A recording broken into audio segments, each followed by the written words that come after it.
Hello friends, good evening. आज के 27वें test में आप सभी लोगों का स्वागत है। भारत की अर्थव्यवस्था के अंतर्गत आज का लास्ट टेस्ट है। इसके बाद हम साइंस से रिलेटेड टेस्ट को अध्ययन करेंगे। तो देख लेते हैं कि कौन कौन से प्रश्न हम टेस्ट के अंदर रखे हुए हैं। पहला हम देखेंगे कि अवमूल्यन का क्या तात्पर्य है, इसे पढ़ेंगे। फिर विश्व व्यापार संगठन के बारे में पढ़ेंगे। इसके बाद आ जाता है विश्व पोर्टफोलियो निवेश आ जाता है। फिर भारत के निर्यात में वृद्धि हेतु अपने सुझाव को समझेंगे। इसके बाद भारत में बेरोजगारी के प्रमुख कारण को समझेंगे। बेरोजगार को दूर करने के लिए उपाय एवं सुझाव क्या है, उनके विषय में सभी का हम डिटेल से अध्ययन करेंगे। तो चलिए 27वें टेस्ट में सभी लोगों का इस चैनल में स्वागत है। अर्थव्यवस्था की आज अंतिम क्लास है। इसके बाद हम साइंस से रिलेटेड टेस्ट को अध्ययन करेंगे। तो चलिए, इस टेस्ट का पहला प्रश्न है कि अवमूल्यन का क्या तात्पर्य है। अवमूल्यन का क्या तात्पर्य है? तो विश्व की अन्य मुद्राओं की तुलना में अपनी मुद्रा भारतीय मुद्रा के मूल्यों को घटना, यह अवमूल्यन कहलाता है। इसने निर्यातों की कीमत कम होती है व आयात निर्यातों की कीमत कम होती है व आयातों की कीमत बढ़ती है।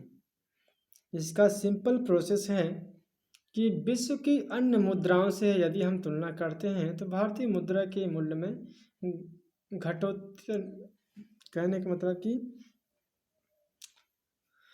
ह्रास होती है, यह कमी होती है, उसे हम अवमूल्यन कहलाता है। इसमें निर्यातों की कीमत कम हो जाती है व आयात व निर्यातों की कीमत कम होती है, आयात की कीमत बढ़ती है। अवमूल्यन विश्व की अन्य मुद्राओं की तुलना में अपनी मुद्रा जो है भारतीय मुद्रा के मूल्यों को घटना, यानी विदेशों की मुद्रा से हम भारतीय मुद्रा से कंपेयर करते हैं तो भारतीय मुद्रा का घटना अवमूल्यन कहलाता है। इसने निर्यातों की कीमत कम हो जाती है, आयात निर्यात कम हो जाती है, वह आयातों की कीमत बढ़ जाती है।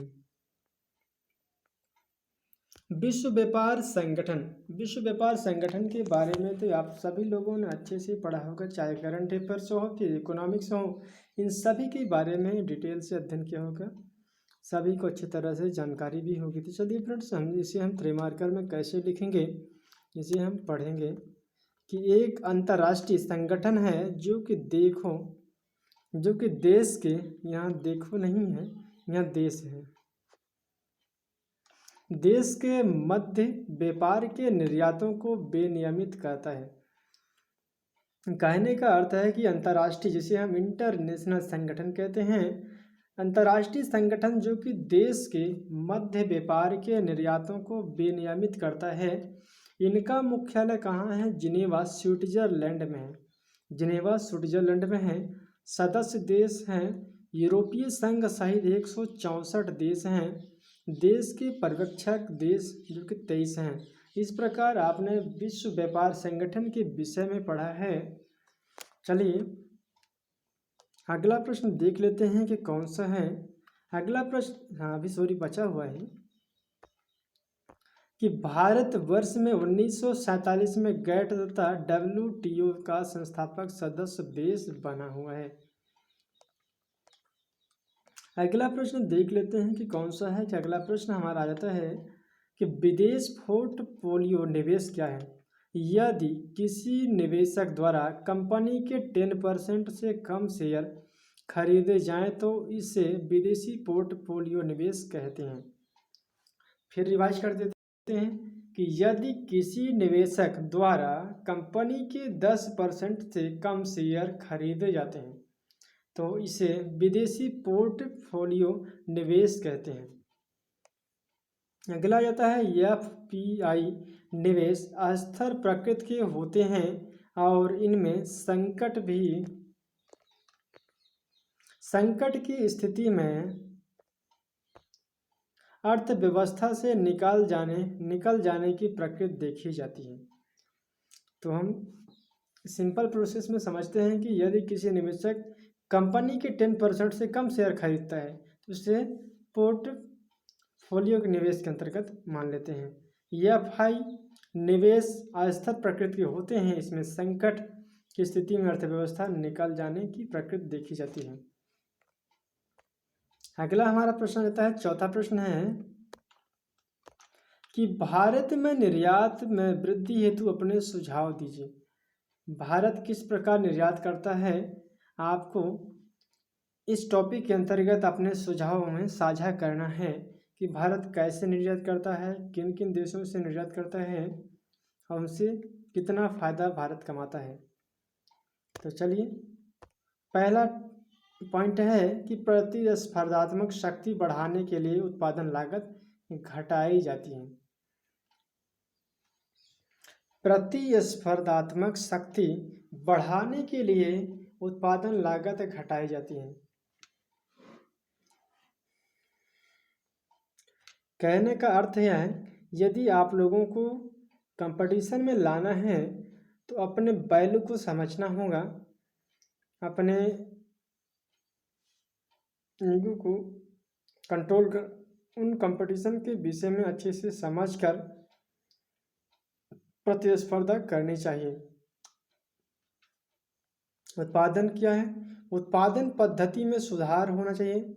श्रमिकों की आवश्यकता बढ़ाई जाए। कृषि उत्पादन तथा व्यापक सुविधाओं में वृद्धि की जानी चाहिए। तीसरा पॉइंट है कि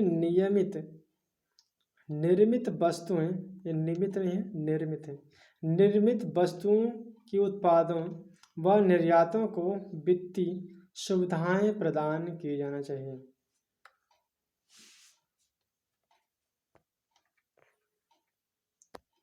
चौथा पॉइंट आ जाता है कि भारतीय मॉल की कीमतों का अंतर्राष्ट्रीय प्रतिस्पर्धात्मक स्तरों के समरूप रखा जाना चाहिए।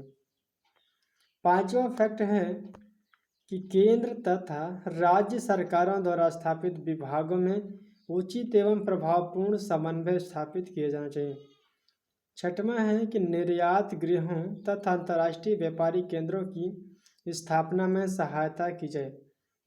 निर्यात गृहों तथा अंतर्राष्ट्रीय व्यापारी केंद्रों की स्थापना में सहायता की जानी चाहिए। अगला फैक्ट आ जाता है कि बंदरगाहों को सुधार एवं अभिनवीकरणीय व्यापार विपणन हेतु परीक्षण दिया जाना चाहिए।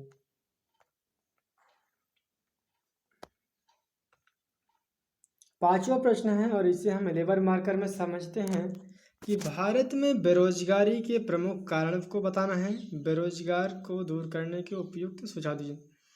एक व्यक्ति बेरोजगार तब माना जाता है जब वह प्रचलित मजदूरी की दर पर काम करने के लिए तैयार है या इच्छुक है, किंतु उसे काम नहीं मिल पाता है। बिल्कुल सत्य है कि व्यक्ति काम करने के लिए तो इच्छुक है, लेकिन उसे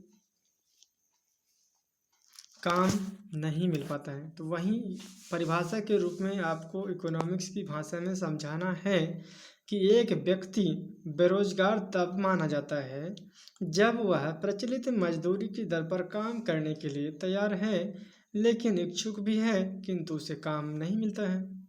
सिंपल भाषा में इसे परिभाषा के रूप में लिख देना है।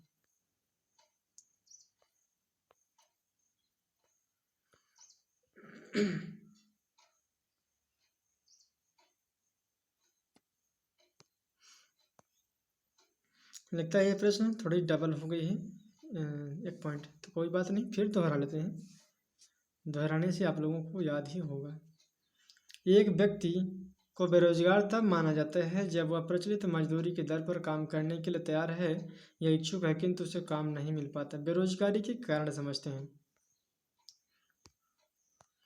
जनसंख्या में तीव्र वृद्धि। देश में जनसंख्या की वृद्धि दर लगभग 1.93% वार्षिक रही है, लेकिन रोजगार की सुविधाओं में उस अनुपात में वृद्धि नहीं होती। कहने का अर्थ है कि जनसंख्या में तो वृद्धि होती है लेकिन रोजगार में वृद्धि नहीं होती। यही सिंपल सी फैक्ट है। जनसंख्या तीव्र वृद्धि का कारण को आपने अभी समझा। दूसरा फैक्ट है कि कुटीर उद्योगों का अभाव। कुटीर उद्योगों का अभाव या उद्योगों का ह्रास हो जाने के कारण से संलग्न लोगों को अन्य क्षेत्रों में रोजगार नहीं मिलता। दोषपूर्ण शिक्षा प्रणाली। शिक्षा पद्धति व्यवस्था प्रधान न होकर सिद्धांत प्रधान एवं तकनीकी ज्ञान का अनुभव होना चाहिए। इन सभी का अनुभव नहीं है। अगला है श्रमिकों की गतिशीलता में कमी। शिक्षा का अभाव, पारिवारिक मोह, ऋणबाध्यता, अंधविश्वास आदि श्रमिक की गतिशीलता में बाधक आती है। अविकसित प्रकृति के अंतर्गत प्राकृतिक साधन हैं, पर्याप्त मात्रा में उपलब्ध हैं, तथापि उनका पूर्ण विदोहन नहीं हुआ है। अगला जाता है कि बचत तथा विनियोग की न्यून दर।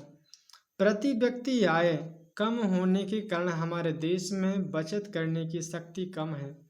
विनियोग के अभाव में नवीन उद्योगों स्थापित नहीं हो पाते हैं। सुझाव किया है कि जनसंख्या की वृद्धि दर प्रभावपूर्ण नियंत्रण लगाया जाए वित्तीय लक्ष्यों की उपलब्धता के आधार पर। साथ ही रोजगार लक्ष्यों के पूर्ति पर ध्यान केंद्रित होना चाहिए।